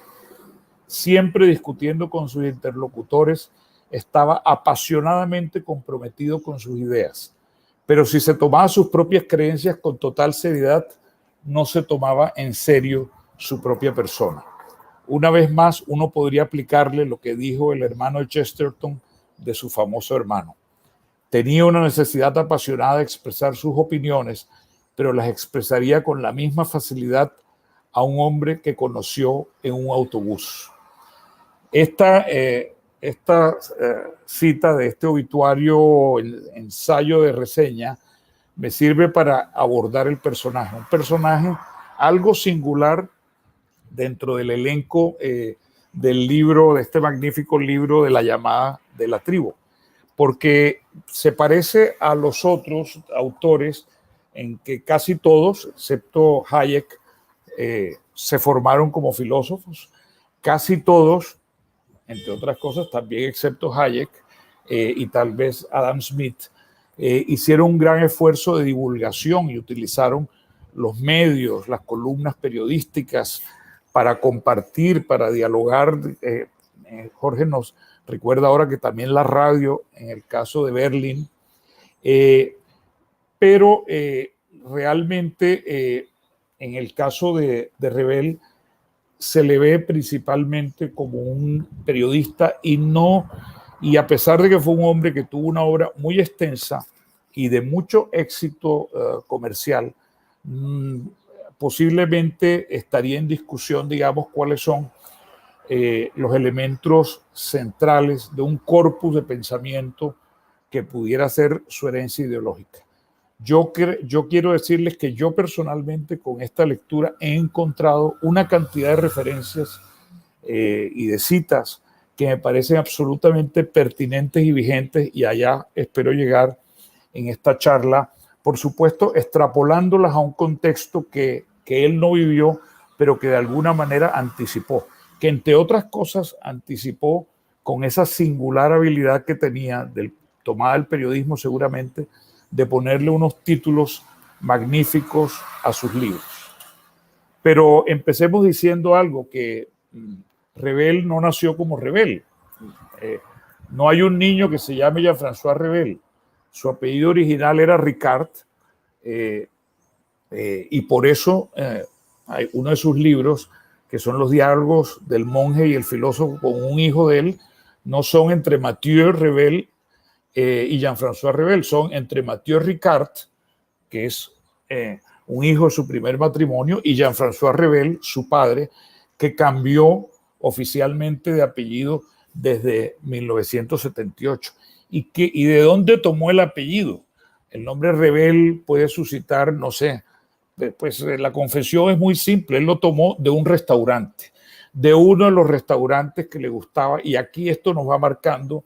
En París, un restaurante del que solía ir a encontrarse con los amigos, a tertuliar, a conversar, porque él era la clásica persona que en francés se llama un bon vivant, un hombre de gustos magníficos, empezando por la gastronomía. Yo tengo que confesarles que el único libro que tenía de Revel es Un festín de palabras, que hace parte de mi biblioteca gastronómica. Ese es un libro del año 1978, magnífico, una historia literaria de la sensibilidad gastronómica desde la antigüedad a nuestros días. Pues Revel era un orgulloso gastrónomo, conversador, un hombre simpático, un hombre sociable, orgulloso. Él mismo se definía: soy la criatura más sociable. La sociedad de otras personas es mi alegría. Eso me parece importantísimo señalarlo, y la amistad ocupó un lugar central en su vida. Hay que decir, y no creo que sería injusto decir que Vargas Llosa por eso lo incluyó, pero uno de los mejores amigos de Revel fue Mario Vargas Llosa. Tuvieron una amistad cercanísima y una identificación, por supuesto, en muchas ideas, en muchas posiciones políticas bastante estrecha. De hecho, ambos, por ejemplo, estuvieron juntos en Colombia. Es una de las cosas que descubrí en 1985. Rebel vino a Bogotá, invitado por Germán Arciniegas, a la Cátedra América de la Universidad de los Andes, y en ese momento Belisario, que se iba a La Guajira a inaugurar el primer embarque del Cerrejón, zona norte, como se llamaba antes, se llevó a Rebel con Vargas Llosa para La Guajira y luego lo mandó con Mauricio Obregón, otro hombre universal, un hombre de una cultura extraordinaria, a Cartagena, y de allí quedó un testimonio muy lindo de esa visita a Cartagena, un hombre como Rebel que es el más latinoamericanista de los autores reseñados por Vargas Llosa, el hombre que viajó por América Latina, que vivió en este continente un tiempo, en la época en que estuvo en México, fue uno de sus primeros destinos de su corta vida de profesor. En los años 50 estuvo en México, en la Alianza, en ese momento se llamaba el Instituto Francés, pero es lo que sería que viniera la Alianza Francesa aquí en Barranquilla o allá en Medellín o en cualquier otra parte de Colombia. Pues él, ¿y qué hizo? Pues entre otras huellas de ese paso por México, estableció un cineclub, recuperó a Buñuel y hizo un activismo cultural y se enamoró de América Latina. Viajó varias veces por América Latina y por América en general. En ese sentido, pues yo quería resaltar por eso que ese ejercicio vital, evidentemente epicúreo, de buen humor, que lo caracterizó, está marcado por el cosmopolitismo. México, Italia, Estados Unidos son países fundamentales, pero también lo es el hecho de que era un hombre del Mediterráneo, que es como decir un hombre del Caribe hasta cierto punto. Un marsellés que además fue llevado de niño, que tuvo su primera crianza muy pequeño, antes de los 5 años de edad, en África, nada menos que en Mozambique, en Maputo, donde su familia vivió un tiempo. Y luego en Marsella, pues le tocó llevar una vida burguesa, una vida pero de un muchacho que fue bien educado, que fue enviado a estudiar a Lyon, pero que desde joven decidió entrar a la resistencia, educado primero por los jesuitas, luego por el sistema público, y termina en la Escuela Normal de Superior, que es, quienes conocen el sistema francés saben que es muy importante. Allí estudió filosofía. El camino de la Escuela Normal Superior es el camino de la investigación y la docencia, y ahí es donde él comienza también una carrera rápida que les mencioné, que incluía Ciudad de México, pero que también incluyó Argel y también Florencia. Y eso le dio una formación cosmopolita, hablaba muchas lenguas, todos los días leía periódicos en distintos idiomas, incluyendo el idioma español, y fueron todos estos elementos que fueron dando lugar a este pensador, amante de la vida, como he señalado, pero al mismo tiempo también ateo, y como lo define Vargas Llosa, específicamente un dinamitero intelectual. Un dinamitero intelectual que abandonó la enseñanza a punto de cumplir los 40 años y se dedicó a escribir. Y todo, pues el libro, después de haber hecho una novela que nunca más quiso reeditar, el libro en que empieza a marcar esa actitud crítica y polémica, y que le dio además muchísima fama porque generó un rechazo de algunos de los afectados, es su primer ensayo, ¿Por qué los filósofos? Pourquoi des philosophes? Y él de allí salta, deja la docencia, abandona lo que hubiera podido ser una carrera académica y universitaria y se dedica a escribir. Encuentra en el periodismo un refugio, y también en su vida de editor. Se dedicó a las letras y terminó siendo uno de los inmortales, que es como se le llama a los miembros de la Academia Francesa. En ese camino también se acerca a la política. Se acerca a la política, pero la política no logra capturarlo. Más bien, él se da cuenta de la enorme hipocresía que caracteriza a la política y empieza, y él que es un hombre que de todas maneras tenía una cultura extraordinaria, excelentemente educado, ya le señalé esos aspectos de su personalidad, pero al mismo tiempo era un lector voraz, un hombre interesado en un humanista en todos los aspectos de la cultura, empieza a desarrollar y primero estando cerca de las posiciones del socialismo, él finalmente, a diferencia de muchos de sus contemporáneos, y eso es una cosa que se remarca varias veces, él no entra al comunismo, él evita, digamos, pero sí pasa por el socialismo, que es donde tiene esos coqueteos con la posibilidad de una carrera política. De hecho, es un candidato que fracasa, pero alcanza, digamos, a estar muy en contacto con nada menos que con François Mitterrand, de quien con posterioridad presentaría un retrato destructivo como un hombre que fundamentalmente estaba guiado por la ambición del poder. Lo cierto es que, en cambio, lo que caracteriza, y esa es mi conclusión, es a Revel, al antiguo Ricard convertido en Revel, es una preocupación por el rigor intelectual, por el respeto a la verdad y un gran coraje, una decisión de ir contra lo que hubiera que ir. Él va evolucionando, digamos, en esa carrera. Es una carrera, como digo, arranca como filósofo, profesor, ensayista, polemista, periodista, analista político, autor de mucho éxito y director de medios, cosa que de la cual luego en sus memorias tendría unos recuerdos muy contradictorios. Fue editor y consejero editorial, publicó muchos libros, antólogo, crítico de arte, divulgador cultural y, ya lo señalé antes, gastrónomo. Ese temperamento le alimentó ese afán, digamos, de seguir su instinto intelectual, y tiene una evolución del socialismo al liberalismo que Vargas Llosa recoge muy bien, y hay un libro clave con un título también magnífico que empieza a marcar ese cambio, que es Ni Marx ni Jesús, el libro de 1970.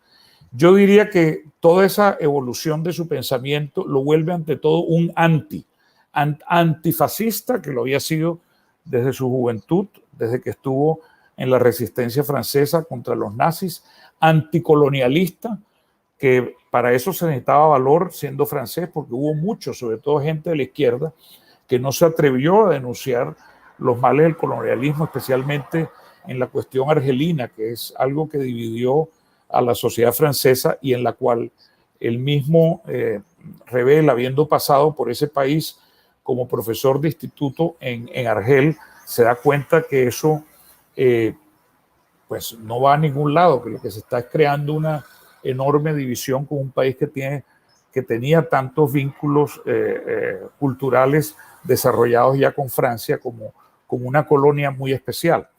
Anticomunista, y un anticomunismo que se volvió visceral, que caracteriza su vida, y también al final de su vida es de los que señala los peligros del terrorismo y de cómo el terrorismo no es una serie de fenómenos aislados, sino que en un momento dado obedece a unos patrones políticos sobre los cuales en un momento dado también hay unos proyectos políticos de dominación global, y también precozmente es anti-islam radical. Él alcanza pues a percibir la manera como el islamismo radical pone en jaque los valores europeos, y finalmente también en su preocupación por la libertad, que era lo que lo animaba, y por la democracia, él señala es anticorrección política, algo que tiene mucho que ver con las cosas que marcan nuestra época. Entonces, todos estos antis lo condujeron a generar y a hacer traslucir en sus textos un enorme desprecio por los intelectuales conformistas, por los académicos y por los periodistas que consideraba en un momento dado que estaban traicionando la idea de la verdad, que era una preocupación central de él. Y él decía que despreciaba a los intelectuales conformistas cuyo temor a la excomunión sustituye en su corazón el respeto al conocimiento. Ahí es donde está, creo yo, un elemento central, digamos, de su estilo y que se refleja claramente en sus ideas. Esas ideas y aquí entro, que están muy bien expresadas en el libro El conocimiento inútil, un libro también de un título sensacional, que es un profundo cuestionamiento a los periodistas, los intelectuales, los académicos, y que hace parte de la preocupación de Foyel respecto al rumbo de la democracia y la manera como la sociedad, y no solo los líderes de la opinión y del pensamiento, asumían un problema central para él, que era el tema de la información. Hablando de democracia, él acuñó una expresión que era el derecho a interferir, el derecho a llevar la contraria, el derecho a no estar aplaudiendo. A mí esto me parece central y además eso marca también su estilo en periodismo. La información, la calidad de la información, la relación con la verdad y la relación de la verdad con la democracia fue para él una gran obsesión, así como la otra gran obsesión en la perspectiva política es la preocupación ante el totalitarismo. Aquí cabe anotar que me llama la atención, citó la fábula del zorro y el erizo, Adolfo. Jorge no la citó, que lo hubiera podido citar perfectamente, porque sabemos que la biografía de Isaiah Berlin, de Ignatieff, habla justamente de esa imagen del zorro y el erizo. Y me llamó mucho la atención que en la última entrevista, que tiene algo testamentario que dio en su vida, él dice lo siguiente. Él le pregunta sobre en qué consiste, digamos, su ideología, su preocupación central, y él dice la información, y en sus palabras dice: en el siglo VII a.C., Arquilocus de Parus escribió: el zorro sabe muchas cosas, el erizo solo conoce una, pero es capital. En ese sentido, dice Revel, me siento como un erizo. De hecho, una de mis creencias más profundas es que el destino de cada ser humano, como el de la humanidad, depende de la exactitud o falsedad de la información que tienen y de cómo la usan. Mi actividad como docente, ensayista, columnista, se nutre de esta convicción inquebrantable, aunque se enfrente con una pregunta igualmente fundamental. ¿Por qué los individuos, las comunidades y los gobiernos prefieren generalmente el error, la mentira, incluso cegadora, a la verdad más accesible, a menudo en su propio detrimento? Y termina: escribí esta abrumadora observación en El conocimiento inútil. Esto aquí es un tema centralísimo. Yo quisiera decir que mi impresión, a diferencia de lo que él dice de sí mismo, es que es todo lo contrario, que él era un zorro. Él era la clase de persona que husmeaba en todas partes. Y hay que decir aquí que son tan importantes en el conocimiento el zorro, que sabe muchas cosas, como el erizo, que se concentra en una. Pero no cabe duda que tenía la inspiración del erizo, es decir, unas obsesiones fundamentales, a pesar de que su estilo y su vocación era de picar en muchos campos. Y en ese sentido, yo creo que hay que decir que el periodismo, y aquí vengo porque hablamos de información, esto nos remite necesariamente al periodismo, fue una profesión que él asumió, realmente él nunca fue periodista en un sentido clásico, pero termina convertido, él era más lo que Miguel Ángel Bastenier llamaba escritor de periódicos, es decir, alguien como Arón o como otros de estos clásicos de Vargas Llosa, que trabaja en el periodismo a partir de sus preocupaciones intelectuales. Pero él termina muy metido en el periodismo. Ya les mencioné que había sido director del semanario El Express y bueno, y fue todo el tiempo columnista y escribió, y sus artículos tenían mucho éxito, sus artículos de análisis político. Sin embargo, él estigmatiza al periodismo y dice... y dijo así, dice: jamás he visto una profesión más ciega ante el foso que separa su práctica de sus principios, menos conocedora de sí mismo y a la vez menos cuidadosa y más falsificadora de las apariencias.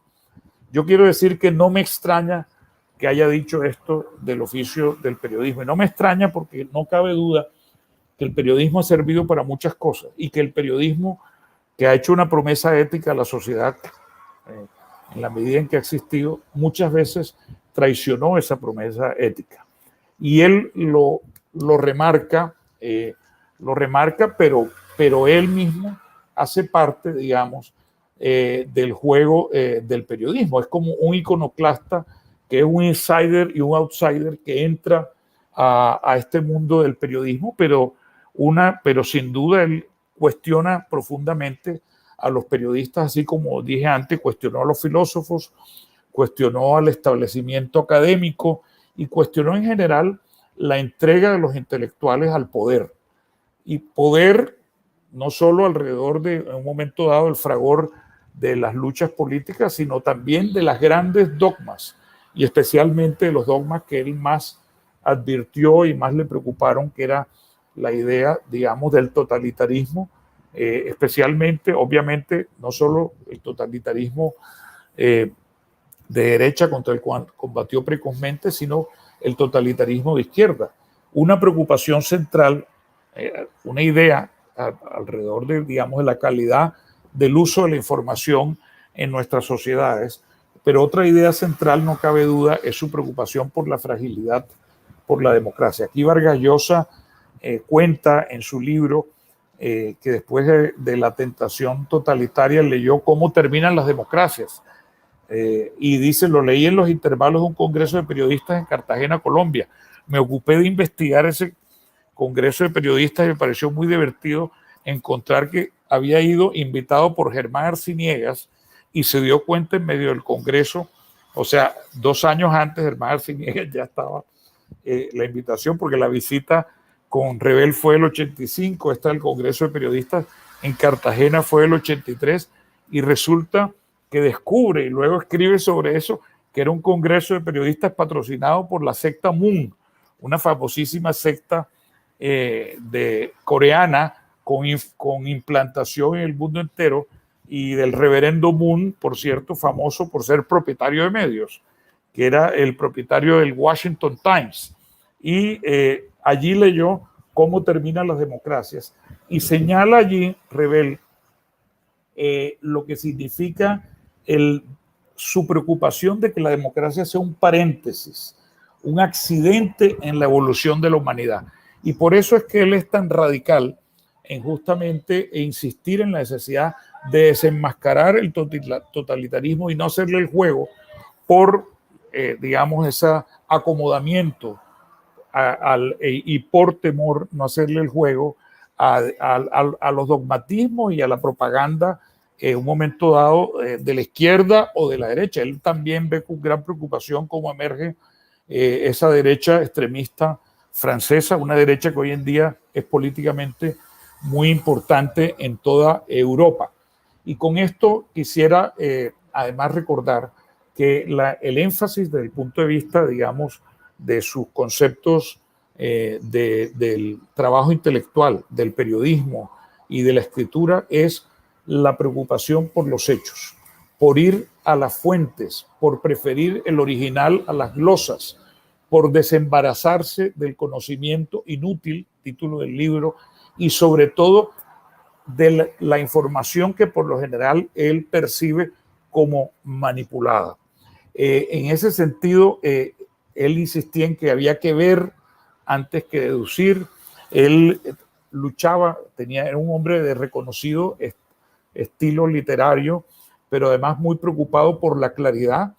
Por cierto, un hombre que a pesar de su éxito con los lectores, definitivamente estaba rodeado de una especie de campana neumática de silencio por sus contemporáneos. Es decir, muchos de ellos preferían simplemente no mencionarlo, no atacarlo, no criticarlo, sino ignorarlo, lo cual de todas maneras no sirvió para aislarlo. Por el contrario, fue un hombre que, por supuesto, no todos, ni hablar, él era muy cercano y respetaba, aunque en sus memorias también se burla un poco de él, a Raymond Aron, que se ha citado hoy, y a muchos, y desde luego tiene una relación con muchos de sus contemporáneos. Por supuesto, a uno que le da duro en algún momento del conocimiento inútil es a mi jefe y fundador, Gabriel García Márquez, lo que me hizo sonreír mucho. Es un libro muy interesante, pero muy marcado por los debates y por las preocupaciones de la época. Entre otras,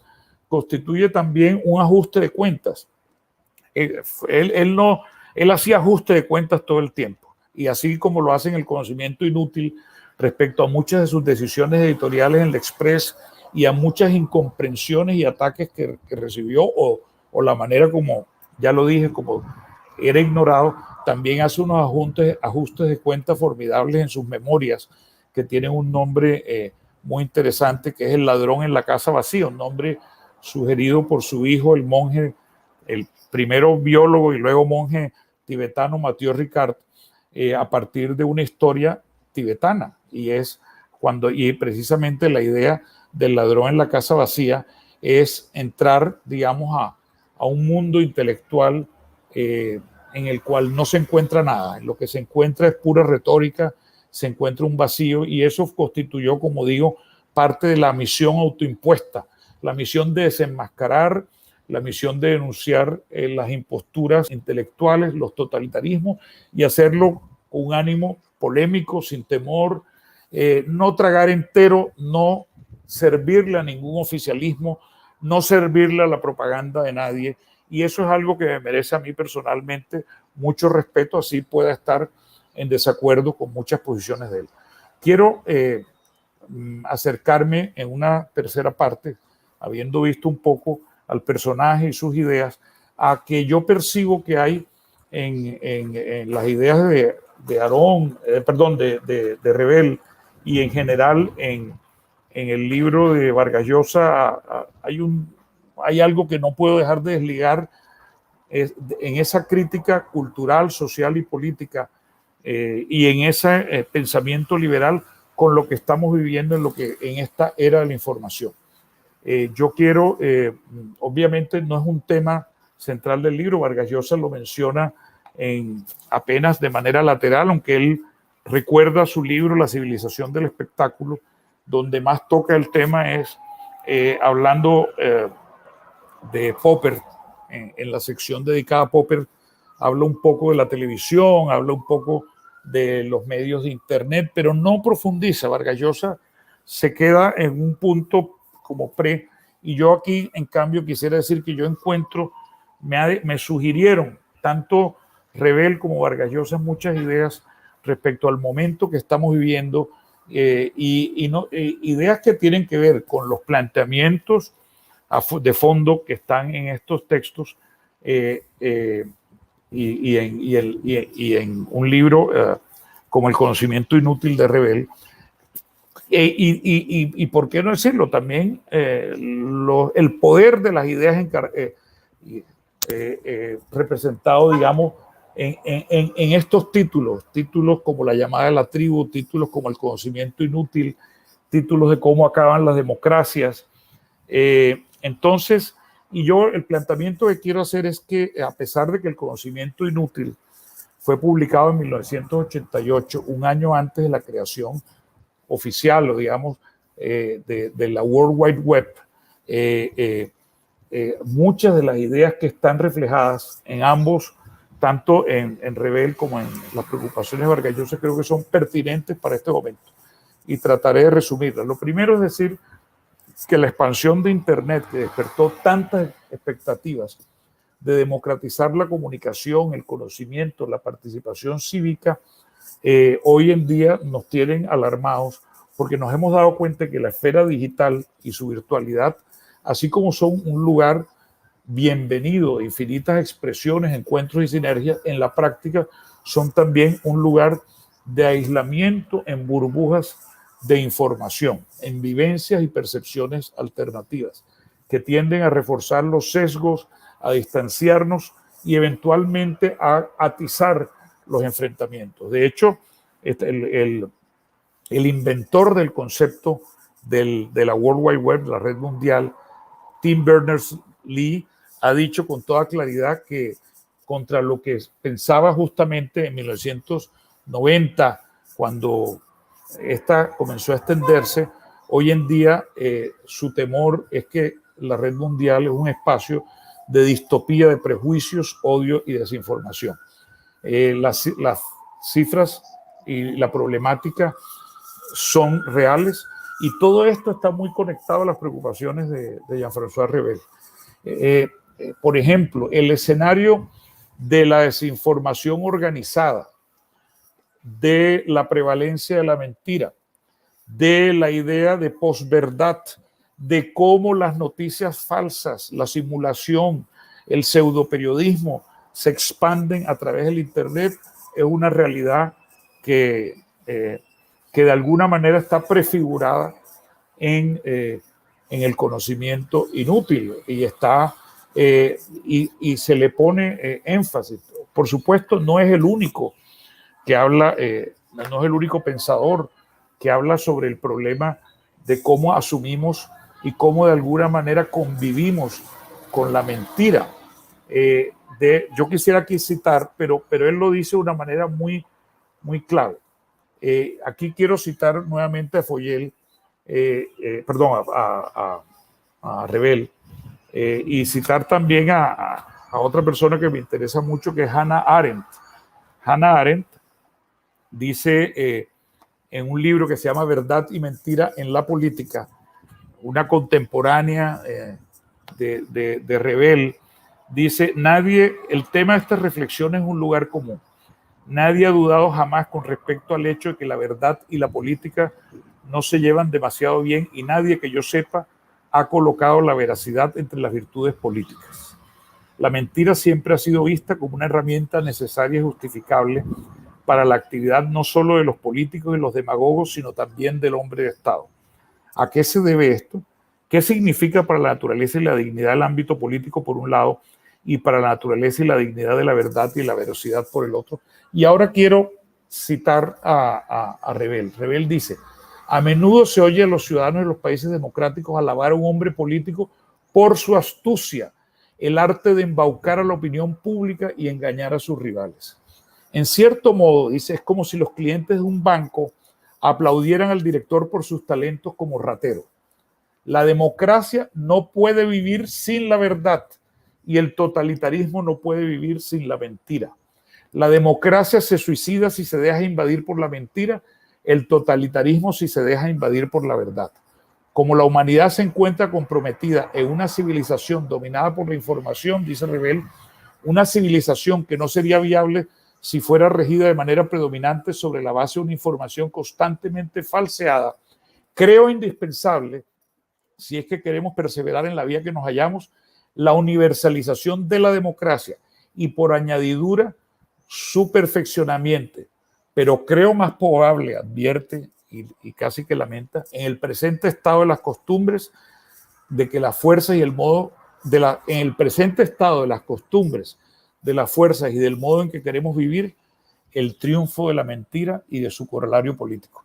Todo esto se podría aplicar perfectamente a muchos personajes de la política contemporánea. Acabamos de vivir toda la experiencia global de lo que significó el modelo del trumpismo, de las mentiras diarias reproducidas y de alguna manera acompasadas por Yo no sé si está terminando el tiempo, Lucía.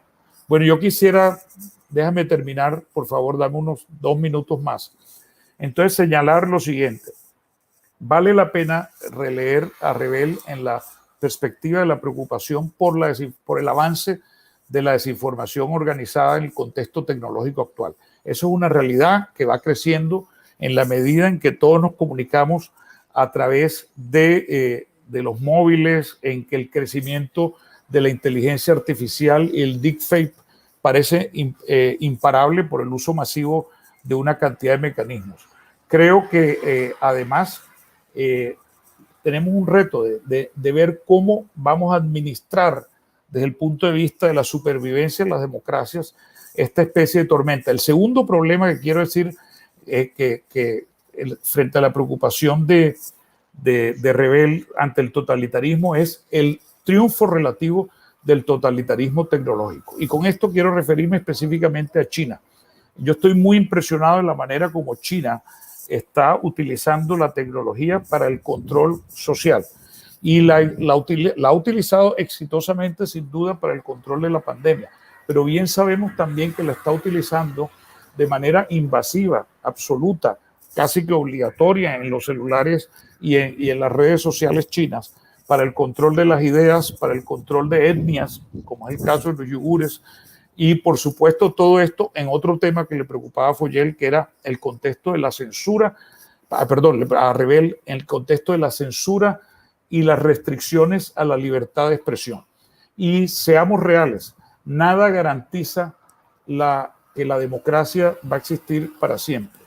Más bien, es muy probable que las fuerzas antidemocráticas, aprovechando el poder de la tecnología y aprovechando la manera como se han instalado estos paradigmas y de cómo de alguna manera estamos asumiendo la convivencia con la mentira, con la posverdad, con las noticias falsas. Yo a veces me siento, cuando me refiero a esa convivencia, un poco me recuerda el problema del cambio climático.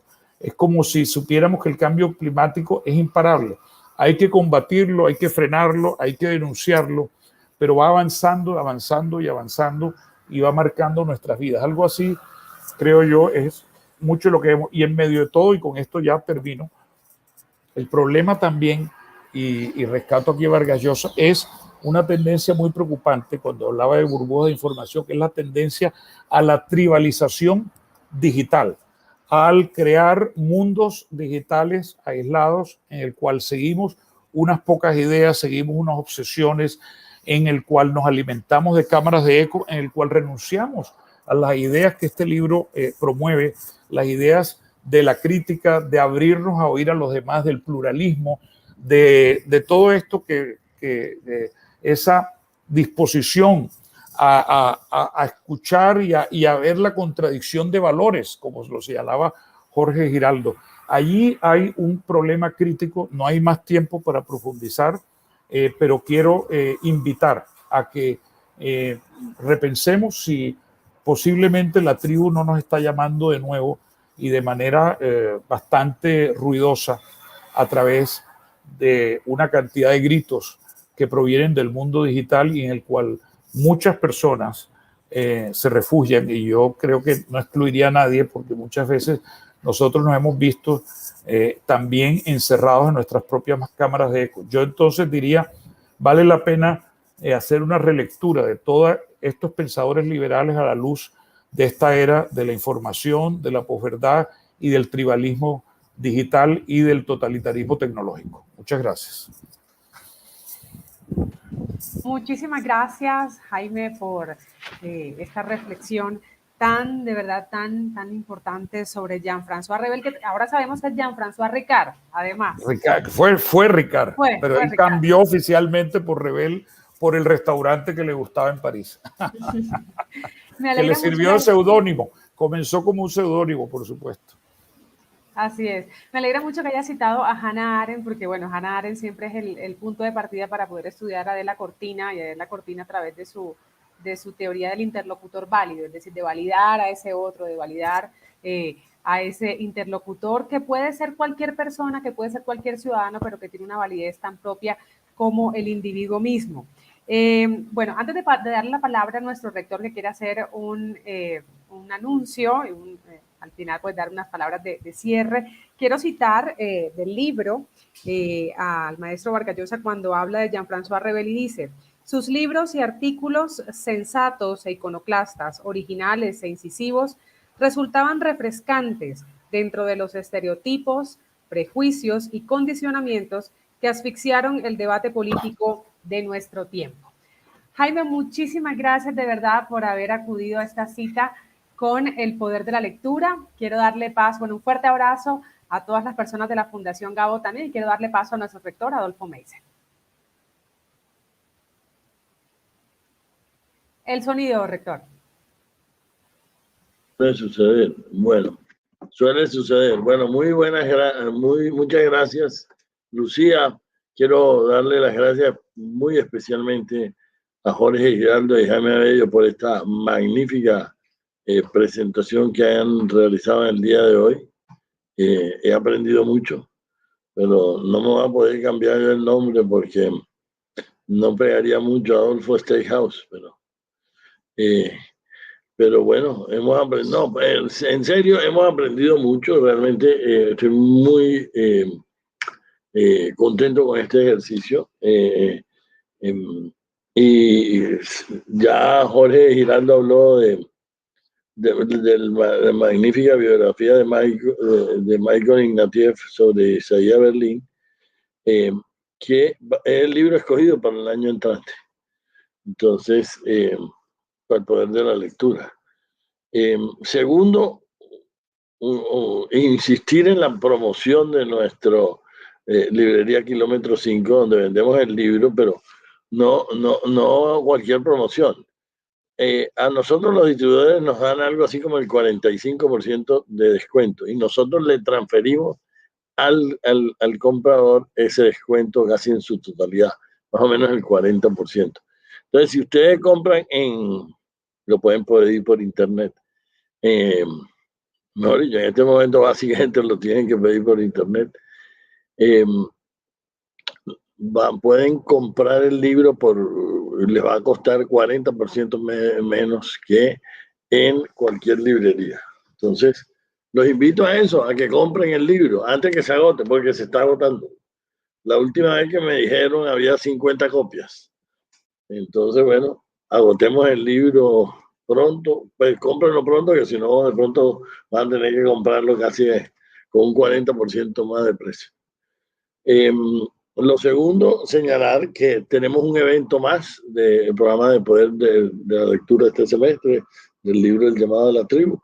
El 5 de mayo, nuestros estudiantes y profesores de ciencia política han organizado con la decana, Silvia Gloria, un conversatorio a las 5:30, 5 de mayo, a las 5:30 de la tarde sobre este libro. Entonces, qué bueno que participen los estudiantes, qué bueno que participen los profesores de ciencia política, qué bueno que sigamos hablando sobre esta obra maravillosa. Y termino con una reflexión, pues un comentario más bien. Revisando nuevamente la lista de los 7 autores escogidos, realmente los de mayor impacto tal vez en el pensamiento son Adam Smith y Isaías Berlin. Entonces, bueno, vamos a leer más sobre Isaías Berlin y pensaría que en el futuro deberíamos leer sobre Adam Smith. Y por ahí tengo un libro para leer que es sobre la amistad entre David Hume y el gran filósofo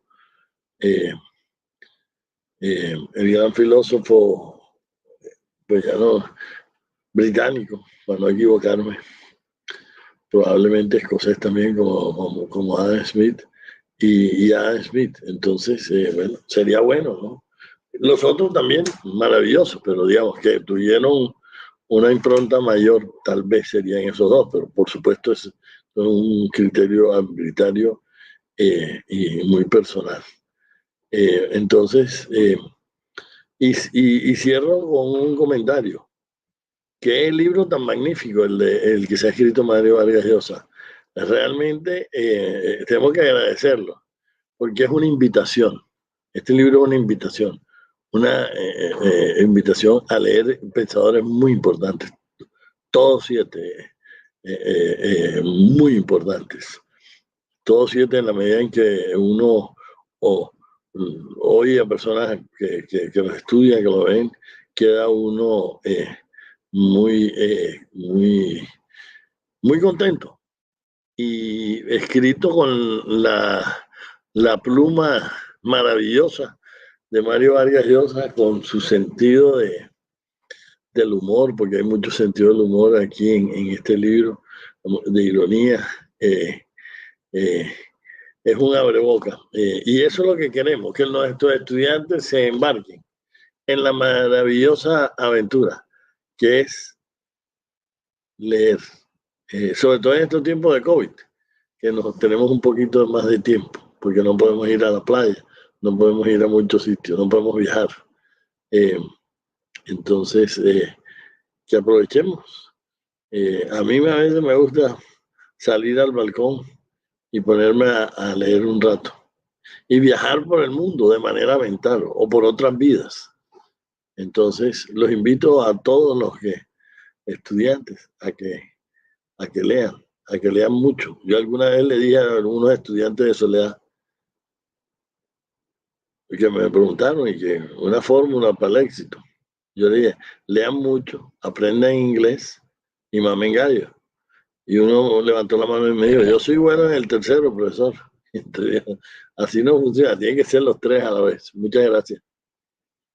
Muchas gracias, rector. Muchas gracias por sus palabras. Y si nos hacían una pregunta ahorita en los comentarios, ¿para cuándo será esta sesión de cierre? Efectivamente será para el miércoles 5 de mayo.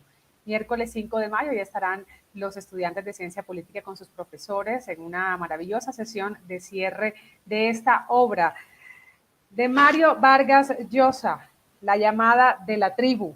Aquí está nuestro libro que enmarca nuestro programa El Poder de la Lectura para este momento, para estos meses que lo hemos venido estudiando, lo hemos venido analizando. Nuevamente, pues muchísimas gracias a nuestros invitados, a todas las personas que se unieron y que estuvieron muy fieles durante la transmisión.